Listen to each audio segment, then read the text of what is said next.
E aí, pessoal, tudo bem com vocês? Já estavam com saudades? Essa é a nossa sexta aula e o título dela é Émile Durkheim e a concepção funcionalista.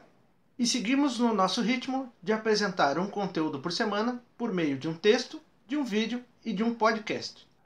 E como sempre, para que esse vídeo não fique muito longo, eu vou fazer uma explicação bem rápida sobre o tema, que vai ser complementado pelo podcast e vai complementar o texto que já está disponível online.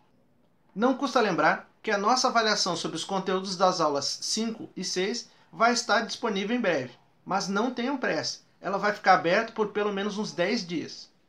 Portanto, se necessário, releiam os textos, revejam os vídeos e escutem novamente o podcast Sociologia.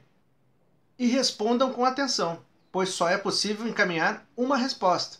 E lembrem-se, cada questão possui apenas uma resposta correta e nenhuma das respostas se repete.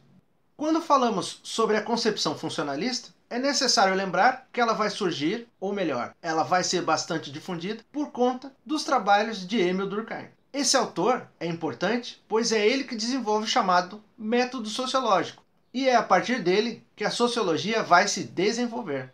A concepção funcionalista tem uma percepção sobre a realidade social diferente, por exemplo, do estruturalismo ou do estrutural funcionalismo. Tanto o estruturalismo quanto o estrutural funcionalismo vão tentar buscar quais são as estruturas que funcionam dentro de uma sociedade. E essas duas concepções vão pensar a sociedade a partir das estruturas que elas possuem. Dentro dessa concepção, as estruturas sociais são tidas como coisas tão reais quanto a realidade. Dessa forma, tanto o estruturalismo quanto o estrutural funcionalismo vão tentar responder quem faz o que dentro de uma sociedade. Já a concepção funcionalista trabalha de modo diferente. Ela vai buscar quais são as funções que são relevantes socialmente.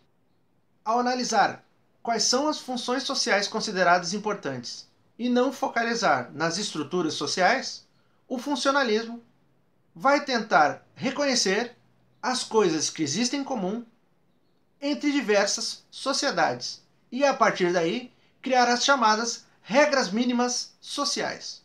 São essas regras mínimas sociais que vão permitir que as sociedades sejam comparadas entre si. E para tentar descobrir quais são essas funções sociais relevantes que constituem essas regras mínimas sociais, utiliza-se o chamado método sociológico.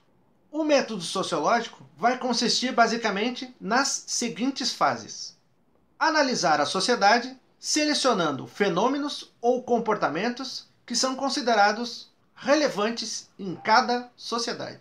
Descrever o fenômeno ou comportamento observado da melhor forma possível, tentando determinar quais são suas causas e consequências, e a partir delas estabelecer qual é a essência desse comportamento. Observar o comportamento ou fenômeno escolhido como se fosse algo estranho, diferente daquilo que constitui a realidade do pesquisador.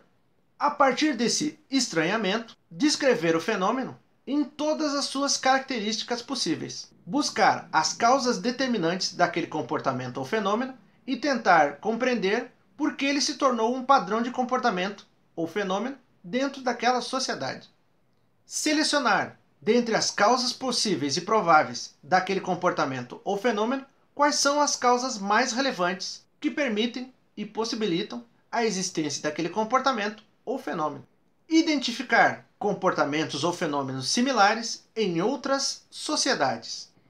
E, por fim, comparar as causas entre os fenômenos similares nas diferentes sociedades, buscando identificar quais são as semelhanças que essas causas possuem e, assim, tentar definir quais são as regras mínimas para a ocorrência daquele comportamento ou fenômeno.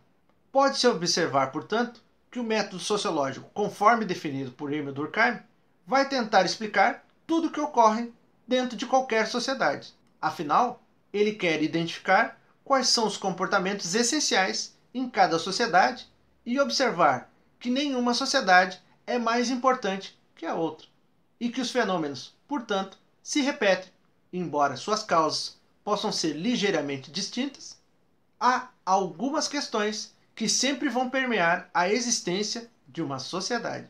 E é por meio dessa comparação entre comportamentos e fenômenos que ocorrem em diferentes sociedades que o autor busca evitar a ideia de preconceito. Por isso, Durkheim e a concepção funcionalista foram tão importantes para o desenvolvimento da sociologia. Afinal, a sociologia buscava superar essa ideia de que uma sociedade pode ser considerada melhor que a outra. A ideia de que uma sociedade pode ser melhor que a outra é o que acaba criando preconceitos. E isso é prejudicial para o desenvolvimento de toda a humanidade. E essa foi a nossa aula de hoje, pessoal.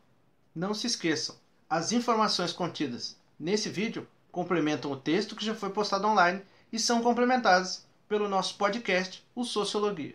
Se vocês tiverem alguma dúvida, podem perguntar. Eu prometo que respondo assim que possível.